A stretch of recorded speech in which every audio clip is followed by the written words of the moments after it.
welcome in all. So good to see everybody. I know it's a little chaotic with our potluck morning, but we're excited about that and the time that we have to spend together and worship and getting to visit. Is that the chicken?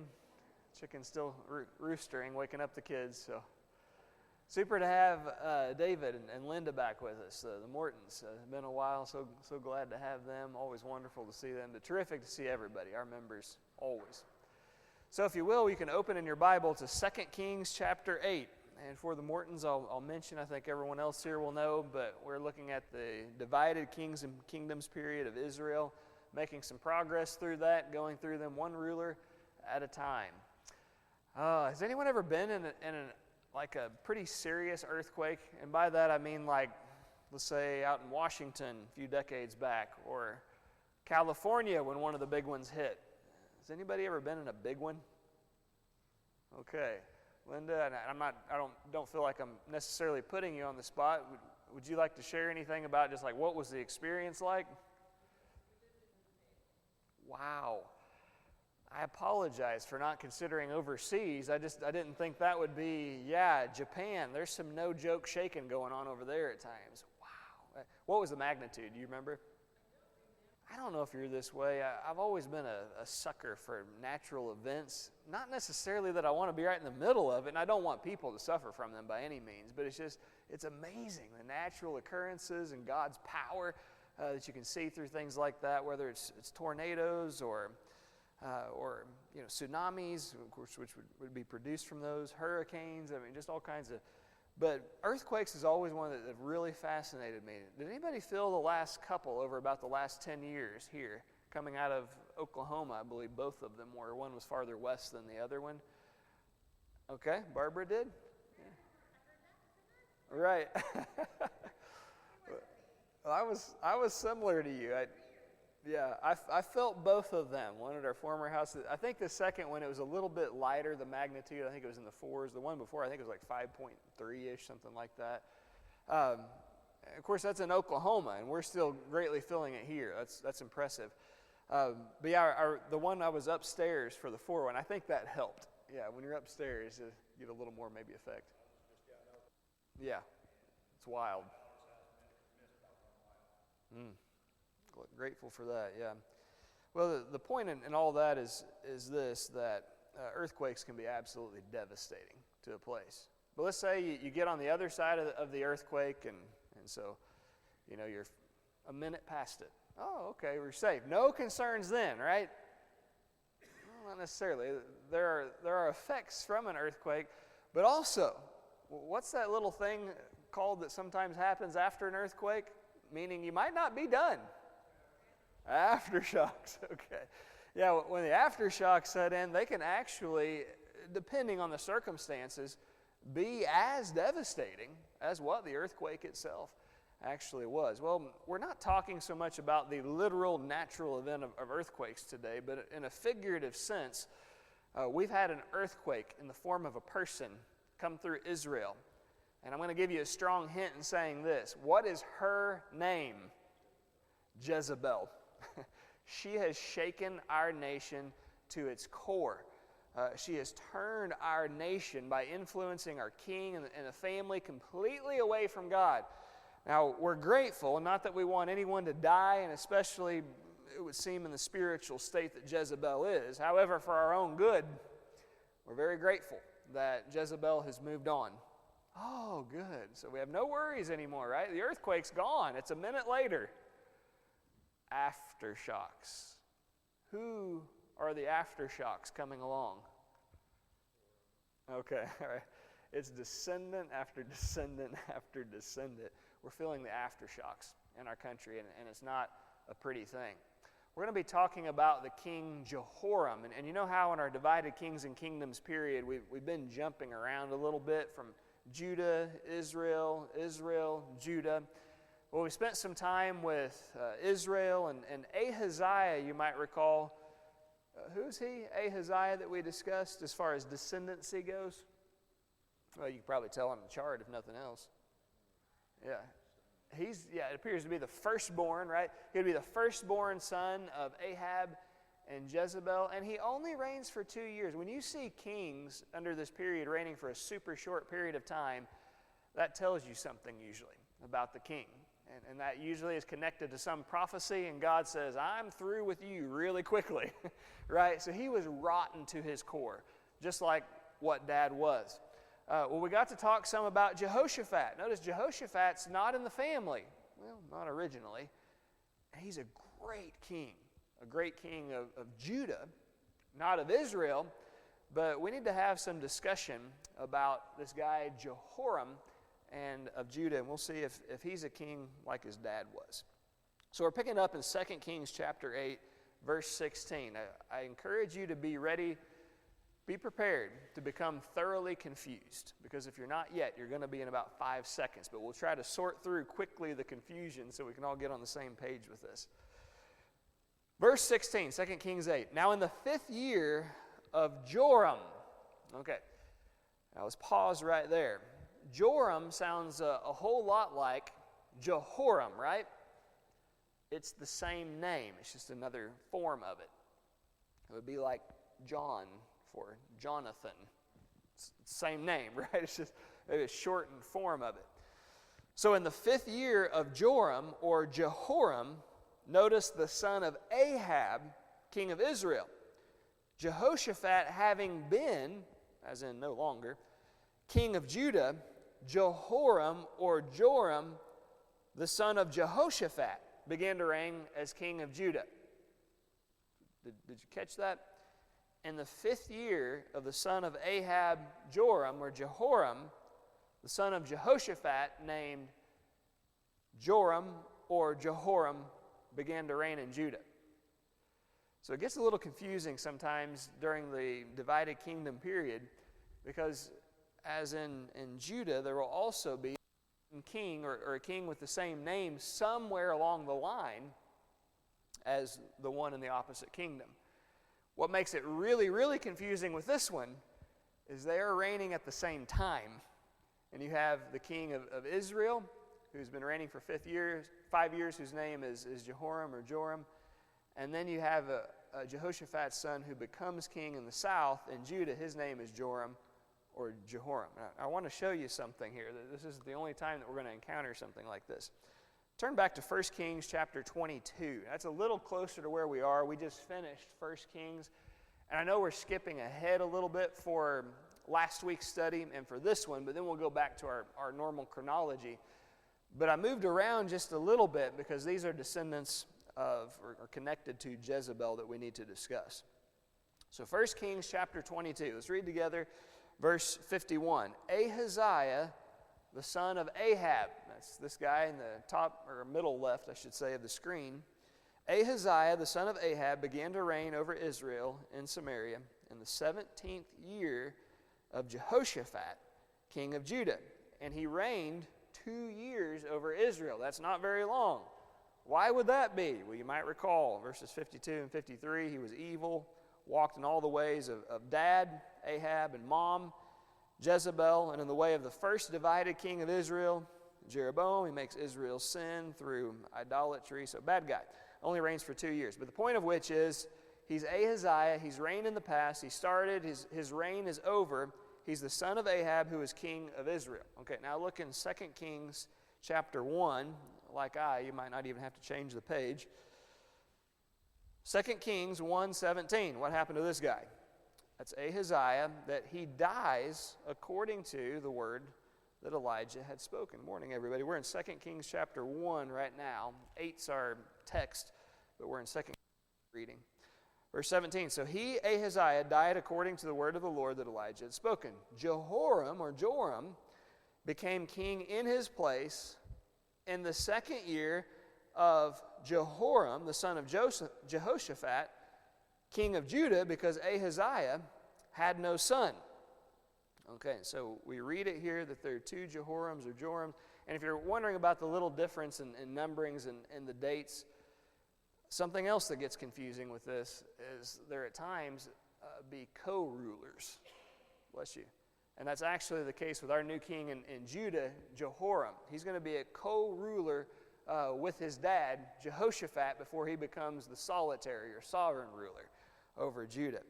But it's just to point out this. Ahaziah was already dead, and the next one, a son of Ahab, Jehoram, which you can see on the screen also, becomes king in his place in the second year of Jehoram, the son of Jehoshaphat, king of Judah. And so you have two Jorams or Jehorams reigning at the same time. Okay, so now I invite you, and if you want to keep a mark there, you can. We'll read one more passage from there. But for now, I want to go back to our text, 2 Kings chapter 8. 2 Kings 8. And let's read verse 25. See, I told you, if you're all shades of confused, believe me, I get it. I went through all of this too, sorting through these. But hopefully we'll bring it together and make some more sense of it all in just a moment. Okay, 2 Kings 8:25. In the 12th year of Joram or Jehoram, the son of Ahab. Keep that in your mind. So you have a king of Israel underneath Ahab, his son, named Jehoram or Joram. In the 12th year of Joram, the son of Ahab, king of Israel, Ahaziah, the son of Jehoram, king of Judah, began to reign. So we moved well past. Ahaziah has already reigned as king. He's way dead, okay? And Jehoram has taken the throne over for him in Israel. And during that time, there's a son of Jehoshaphat in the southern kingdom who begins to reign, whose name is Ahaziah. We've already had him. He's dead. It's another one. It's in the southern kingdom. Okay, so if you're wondering this, which as I was, why are things so confusing about this? Why could it not be simpler? I think there's a biblical answer for that. I ask you if you need to turn back, or you may still be there, to 1 Kings chapter 22. 1 Kings 22, and we're going to read the first 4 verses. Why in the southern kingdom and the northern kingdom do you have this explosion of mixing and matching and all these names? Everybody's like the same person, it seems like, well, at least in name. 1 Kings 22, verse 1. For 3 years, Syria, that's up to the northeast, and Israel continued without war. But in the 3rd year, Jehoshaphat, the king of Judah, came down to the king of Israel. And the king of Israel said to his servants, "Do you know that Ramoth Gilead belongs to us, and we keep quiet and do not take it out of the hand of the king of Syria?" And he said to Jehoshaphat, "Will you go with me to battle at Ramoth Gilead?" And Jehoshaphat said to the king of Israel, "I am as you are." Listen to this one. "My people are as your people." Like even as in name. My horses as your horses. Now with hindsight, we know what takes place with these two families that previously were, or at least these two kingdoms, that previously were at odds with one another. Like in our own country, there's been a wedge driven, and there's been quite literally civil war. Multiple times has gone on between Israel and Judah. But recently what's taken place? Between Ahab and Jehoshaphat.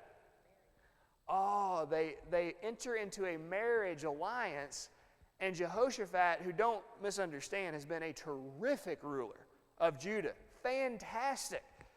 He says, "I want to be as you are, and I want your people to be as my people." That has some serious ramifications for Judah. It has serious consequences even for Jehoshaphat's life. Now, remember, thankfully, he keeps one foot on land, but he starts dangling that other foot in the quickly moving stream, and he starts getting knocked back a little bit, doesn't he? He doesn't completely fall away from the Lord, but he shows signs of weakness. Now, thankfully, when God corrects him time after time after time, he's quick to change his ways and not to repeat, typically, the same mistakes. But this is a serious problem, not only in the life of Jehoshaphat, but also and the descendants that are going to come after. And we're going to be discussing that today with Jehoram. So I say that, though, to say this. If you're wondering, why does it have to be so confusing? Why do you have kings in both places around the same time with the same name, sometimes the exact same name as they're ruling? They've become one. They think just alike. They act just alike. They name their boys, and quite possibly the girls, the same names also. And so I think that's a biblical solution to it if you're wondering why so much confusion. Okay, so we go back to our text. Let's get started with this now. 2 Kings 8:16.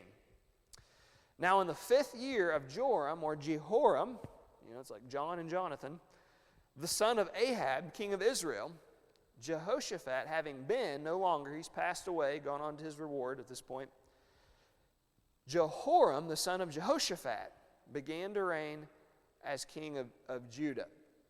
Okay, so just the last note here before we move on. I mentioned something that can make it a little confusing. Sometimes you'll see a little difference in dates. When the 2nd year of the king, the same event. When the 5th year of the king, this happens. And what that is, we know historically there are times when there are co-rulers in the nation. And while Jehoshaphat is king over Judah, he sets up his son, Joram, to be a co-ruler with him. And this actually goes on for 5 years. There's a little bit of an expanse of time. So why do you think Dad would do that? A lot of these guys, they just like to be sovereign rulers. I don't know if you're in charge of different aspects of life, but I kind of like to just do things my way. And are you ever that way? And it's easier, I think. So why would you make things confusing and bring in a second ruler, a second king?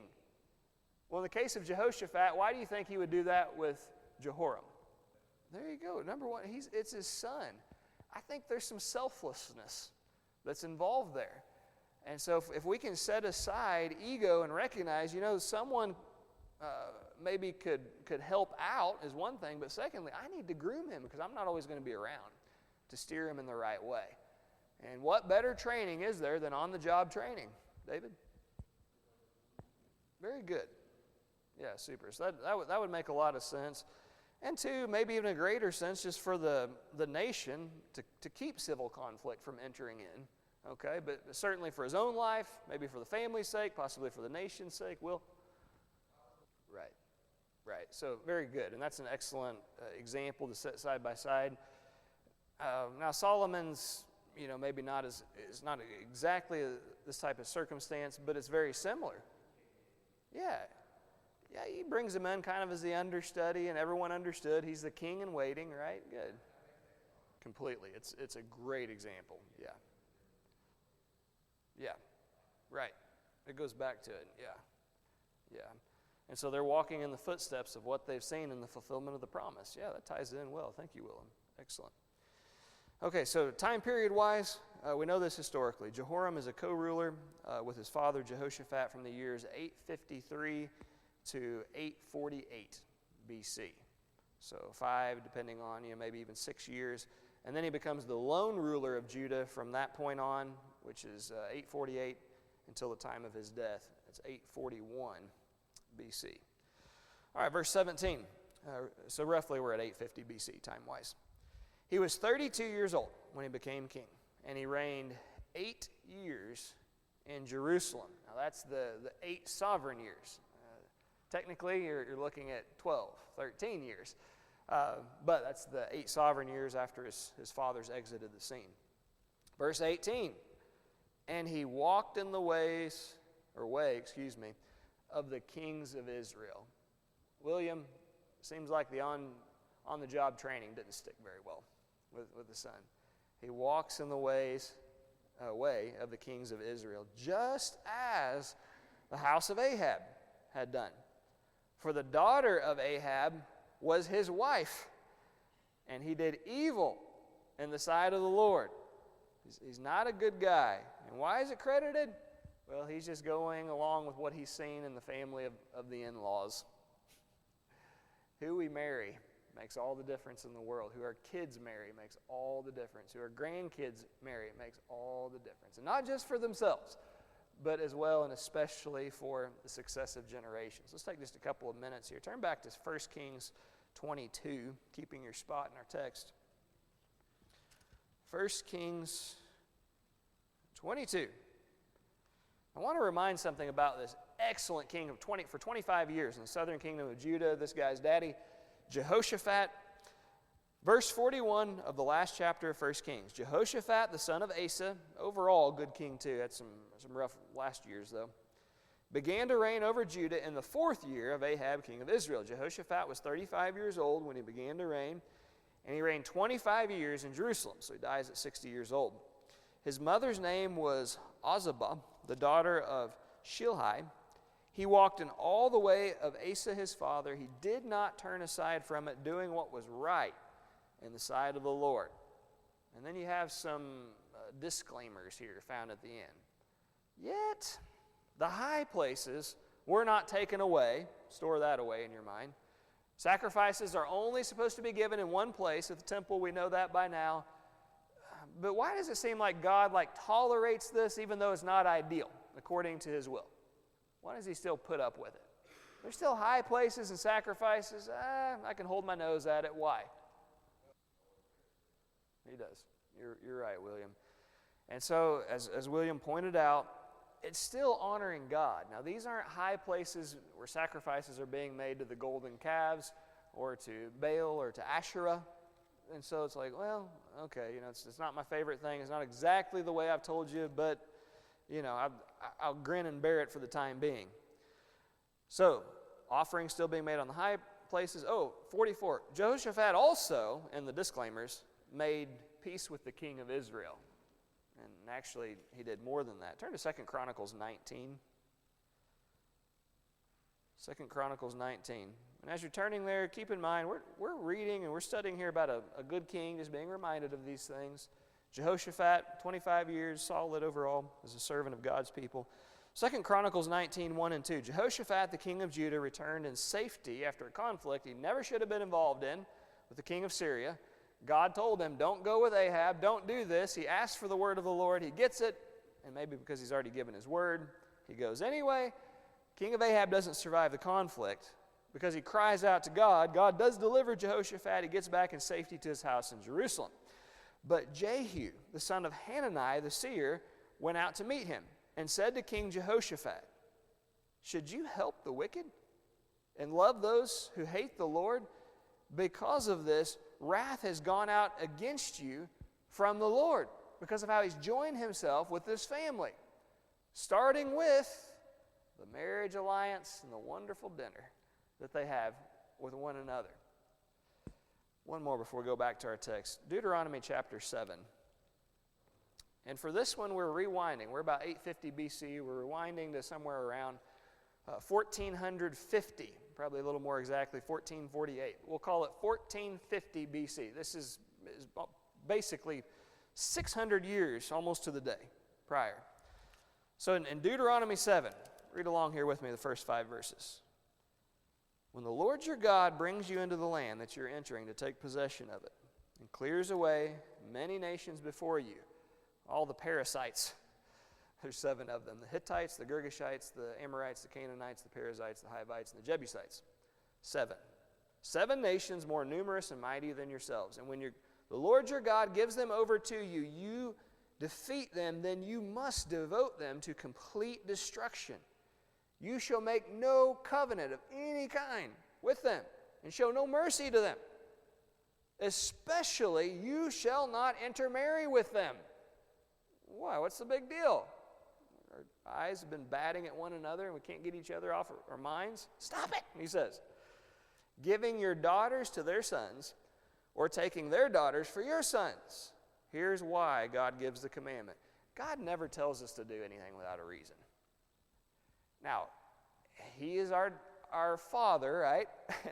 And he doesn't have to explain, because I'm your Father and I said so. We heard that 1,000 times. He can say that if he wants. Typically, God's a very loving, patient Father, and he says, okay, here's the reason I've told you what I have. This is what he does right here. He could say, I'm your Father. He doesn't. Verse 4, I tell you this, for they would turn away your sons from following me to serve other gods. I find it fascinating. He doesn't say here that he'll turn away you. Now, I'm sure that happened quite a bit. But he says what will happen is they will turn away your sons. How important are your kids' salvation to you? To serve other gods. Then the anger of the Lord would be kindled against you. He's going to be mad at you because you're the one who started this big chain into motion. You could have curbed this in the beginning. and he would destroy you quickly. But thus you shall deal with them. When you go in, don't spare them. Don't enter into a covenant with them. Especially don't even think about intermarrying with them. Here's what you need to do. Break down their altars, dash in pieces their pillars, chop down their asherim, and burn their carved images with fire. Any guesses as to where these sacrifices to the false gods were given? On high places. And we fast forward 600 years. The Israelites never took care of all the inhabitants in the land, just as God told them to do. They entered into covenant after covenant after covenant with these people, just as God told them not to do. They marry and they marry and they marry and they marry, just like God told them not to do. What's going on in the nation right now? In Israel, it's gone. It's become difficult to impossible even to find the worship of Yahweh in that place any longer. Now they'll serve their Egyptian gods and the golden calves, and they'll serve the gods of the Canaanites and the Phoenicians and the Syrians. You have Molech and the Philistines, Dagon, and of course Baal and Asherah, and they're serving all kinds, just like God said it would happen. All right, so go back to our text, 2 Kings 8, verse 18. And he walked in the ways of the kings of Israel, just as the house of Ahab had done. Well, why would he do like what people are doing up to the north? Because he married into the family. That was Dad's doing, by the way. For the daughter of Ahab was his wife, and he did evil in the sight of the Lord. Remember God's promise, I will destroy you. Well, verse 19, yet the Lord would not destroy Judah. Why, William? For the sake of his servant David. Because he gave his word to somebody, and so God gives his word, and he's always going to keep it.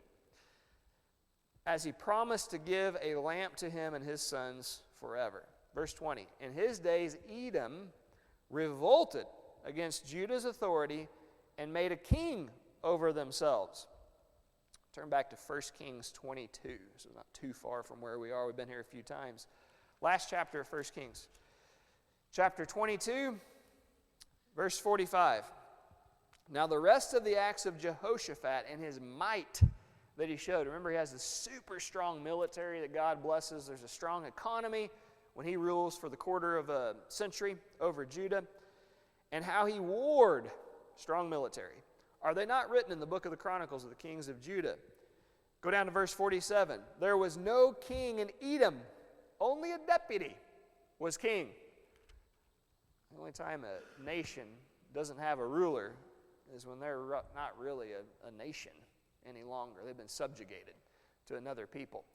Now, I'm going to pull up our map right here. And of course, we're talking about Judah and the capital cities near the northern border, kind of in the central territory of Judah. It's a little off orangish.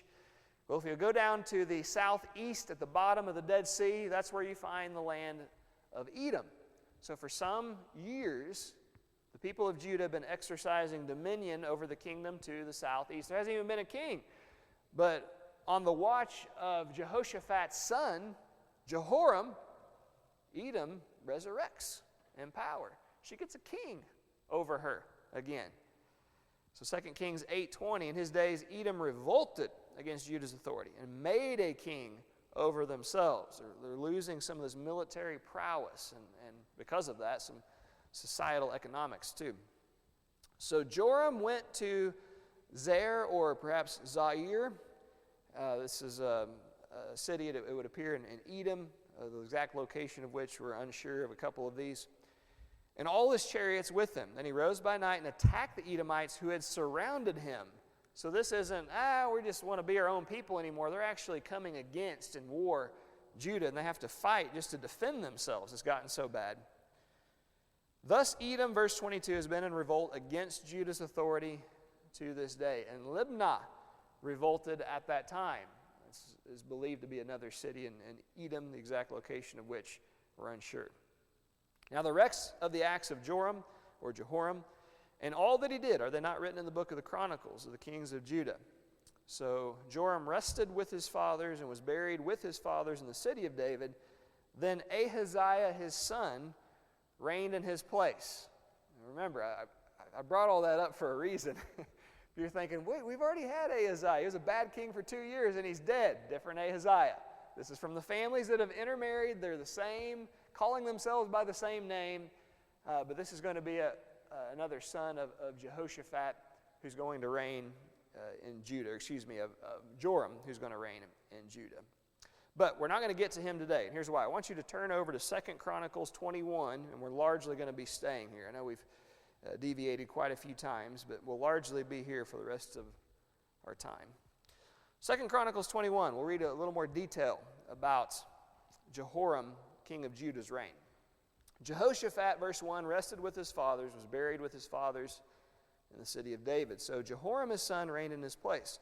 And he had brothers. The sons of Jehoshaphat are quite a few. Azariah, Jehiel, Zechariah, Azaryahu, Michael, and Shephatiah. All these were the sons of Jehoshaphat, king of Israel. You don't always read of all the sons, but I think we've been introduced to them for a reason. Let's go through and count. We have Jehoram, who's one. He's the firstborn, as we'll find out in a moment. And Azariah, Jehiel, Zechariah, Azaryahu, Michael, and Shephatiah. So if I'm counting correctly, there are 7 sons. So that's the number of perfection. All these were the sons of a very good ruler, Jehoshaphat, king of Israel. Seems like their father pampers them a little bit. Their father gave them great gifts of silver and gold and precious things. I wonder if one of those might have been a spoon given to each one. Nice silver spoon, born in their mouths. With fortified cities. I'll give you a whole city in which to, it's nice when maybe your parents would deed to you a piece of land, like 5 or 10 acres. I'll give you Lebanon, and I'll give you Marshfield, and I'll give you Phillipsburg. That's not fair. I'm sure you heard that too. They get cities that are given to them. Gold, silver. They have everything from the time they're born they ever want. What a wonderful life, huh? That doesn't always work very well, does it? Didn't work very well in this family either. Now, when Jehoram was established over the kingdom of his father, he strengthened himself and killed all his brothers. David, you brought up something right along these lines, didn't you? You see a threat to the throne, eradicate it. But this is among God's people. These aren't these barbaric pagans, or they're not supposed to be. This is among God's people, and just in the next generation. Do you realize how quickly a wonderful thing can turn south? Judah was flying high for a quarter of a century under Jehoshaphat's leadership. In the very next generation, it's all undone in the blink of an eye. Why? Because the great righteous ruler made one bad decision, major bad decision for his family. Hey, let's intermarry with this family that's a complete mess. And a nation's falling apart. Let's have our people be like their people. Let's call ourselves after the same names. And before long, they're just like Israel. Verse 5, we've established Jehoram was 32 years old when he became king. He reigned 8 years, sovereign years. Had the 4 years co-regent with his father, 4 or 5 before that.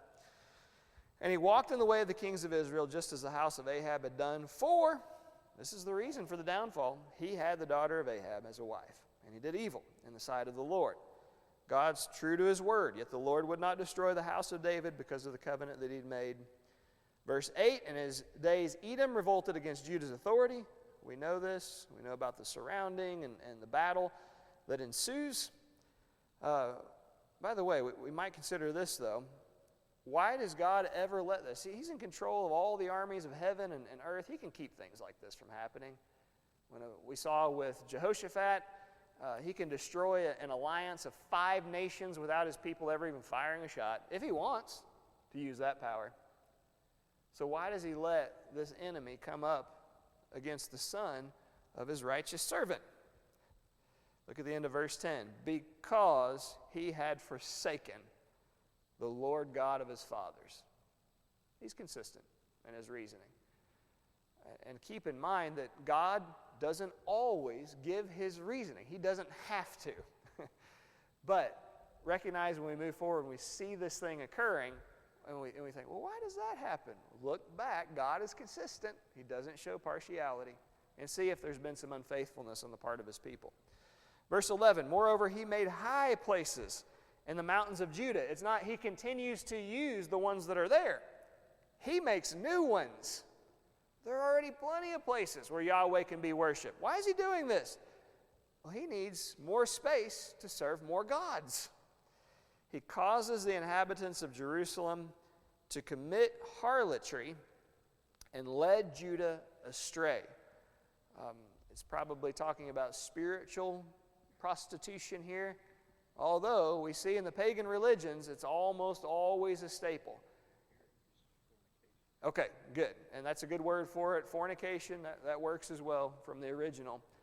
And in Scripture, there's a spiritual fornication and there's a bodily fornication that occurs. I'm going to give you my suggestion. I encourage you to dig into it, draw your own conclusions. I believe it was probably both that were going on. Almost always, you see this promiscuous lifestyle in religions outside of the one true one in existence, in the name of religion, even ones that are spin-offs of it. Just as an example, with Islam, what's promised to a jihadist?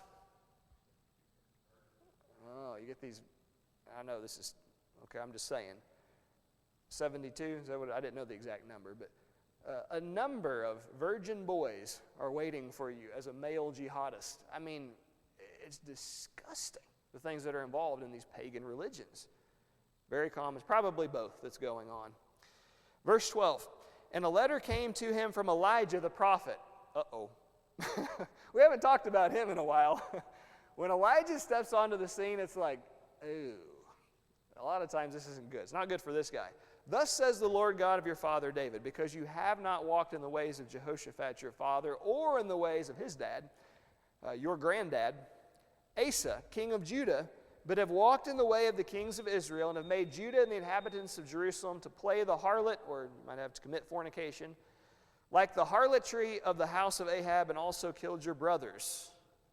Those whoredoms, okay. True, all right. It's all true, synonymous. Those of your father's household, listen to this, who were better than you. Ouch. Dad chose you because you were the firstborn.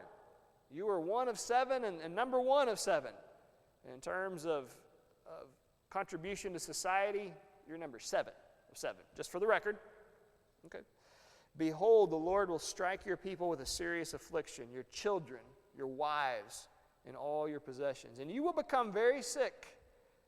It's very specific. With the disease of your intestines, until your intestines come out by reason of the sickness day by day.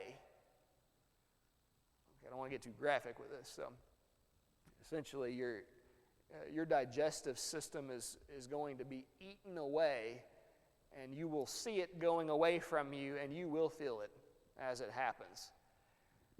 It could have been colon cancer. I mean, there are a number of things this could be. Verse 16, moreover, the Lord stirred up against Jehoram the spirit of the Philistines and the Arabians who were near the Ethiopians. Okay, I want to give you a second map. We looked at this one just a moment ago. We know that the Edomites, don't forget, the Edomites to the southeast, they're already against the Israelites, the people of Judah. They've risen up. They even besieged them. They had to fight their way out of that. But now we're told of more peoples that are going to be a problem. We're informed that the Philistines are stirred up. Okay, and so I do need to go back to the previous map. The Philistines are located to the west. So they have their enemies to the east that they're battling and southeast. And the Edomites due west and the Philistines. Now for our other map, the Arabians, okay, that's going to be on the Arabian Peninsula. And then also it mentions who are near the Ethiopians, okay? Maybe there's a problem there also, but these are going to be in Nubia or Cush, just to the east, but it may be, from the way it sounds, maybe just the Arabians. But the point of which is this: they have enemies that have risen up against them from the west, from the east, and now also from the south. before they had an issue with the Syrians who were up to the northeast, and they had an issue with Israel to the north. Well, what are we going to do? And they go about things their own way. They enter into these alliances, and so they eliminate the threat of the neighbors to the north. God says, you really think you're going to escape problems by trying to take care of things on your own and ignoring me? So in response, God raises up enemies from 3 times the direction than what they had before. He brings them then from the east, for you over here, the east, from the west, and also from the south. Verse 17, they came up into Judah, invaded it, carried away all the possessions that were found in the king's house. Also his sons and his wives are carried away, so that there was not a son left to him except Jehoahaz, the youngest of his sons. In passing, I want to mention, I'll show you this the next time we get together.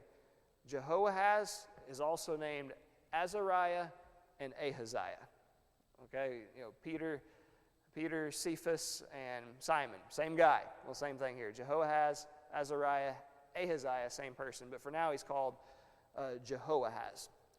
Verse 18, after this, all this, the Lord struck him in his intestines, as if that's not a bad enough punishment, with an incurable disease. Then it happened in the course of time, after the end of 2 years, that his intestines came out because of his sickness, so he died in severe pain. 2 years he suffered with his malady because he just would not listen to God. And his people made no burning for him, like the burning for his fathers. Think these people are sad that their king has exited the scene? Maybe not. Who would like to say our memory verses would close? 2 Chronicles 21:20. I know he can, but can you? No. Go ahead. Roy? Yeah. Family graveyard, on Memorial Day, you go to, visit the resting places of all your beloved, and you're putting out flowers, and there's one you're not going to find in that graveyard, huh? He doesn't make it in. What an insult. Now, they're respectful. They say, well, listen, we're going to bury his body, and we're going to put it in the capital city. We're not putting it among our great rulers of our nation. It got me to thinking, when the time comes for us to leave this place, will people miss us? You'd like to think, oh yeah, sure, but what contributions are we making in our family, in the church, in our society? And not that anyone, there are always some, would be so nasty. Well, I'm glad that, maybe that, but will people think about us? Will they mourn because of us? Will they want to honor us in some way when we're gone? And not because we do it for that reason, but what contributions are we making to better others' lives? This guy, good riddance. We're glad you're gone. Nobody missed him. Why?